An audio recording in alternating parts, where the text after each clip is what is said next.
How to connect iPad to projector using HDMI.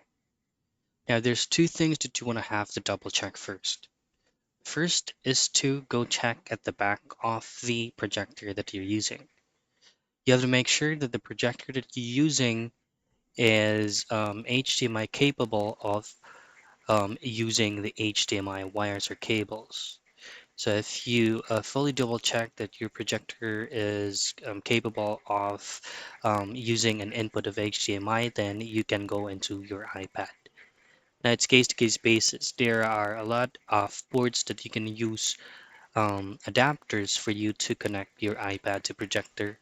You can use HDMI, VGA, but on the other hand, you also need to make sure that whatever generation of iPad you have, at least they support the default output or the default USB-C, which actually they have been using it for these couple of new updates.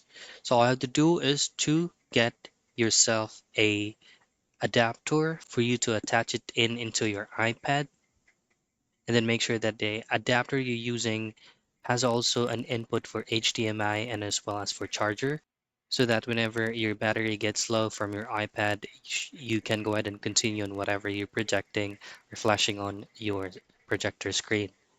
Now attach the wires that you have or attach the adapter into your iPad, and then attach the HDMI cable, then go back into the back of your projector and attach the HDMI.